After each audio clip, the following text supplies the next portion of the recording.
మీ నాయకుడిని మీరు దగ్గరగా చూసినప్పుడు ఆ నాయకుడి ఒంటరితనం మీకు కనిపించాలి, ఆ నాయకుడి బలహీనతలు మీకు కనిపించాలి, ఆ నాయకుడి బలాలు మీకు కనిపించాలి, ఆ నాయకుడి తగ్గింపు మీకు కనిపించాలి, ఆ నాయకుడు ఎలా ప్రవర్తిస్తున్నాడు అనేది మీరు చూస్తారు. క్రీస్తుకు దగ్గరగా ఉన్నాడా లేకపోతే ఎచ్చులకు పోతున్నాడా అనేది మీకు కనిపిస్తుంది.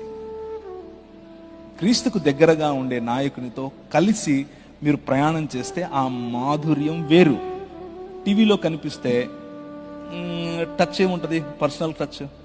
టీవీలో అబ్వియస్గా ఇక్కడ నేను కూర్చున్నాను అని అంటే డ్రామానే వేస్తాను, బాగానే కనిపించడం కానీ మీకు కనిపిస్తాను.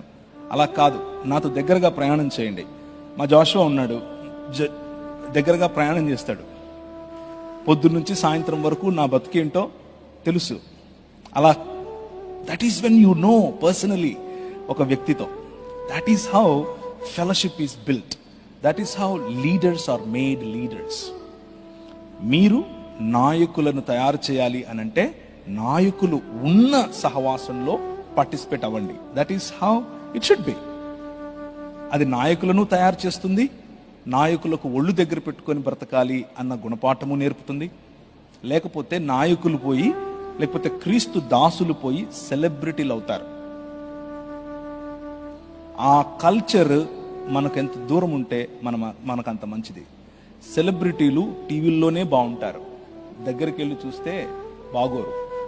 మనం సెలబ్రిటీలు కాదు, నాయకులం, దాసులం, క్రీస్తు దాసులం.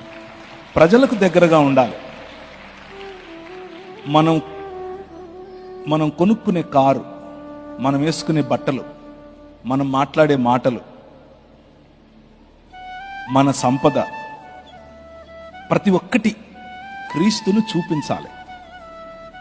అలా చూపించలేని, కనెక్షన్ లేని క్రైస్తవం కొద్ది రోజుల తర్వాత డొల్లపోతుంది.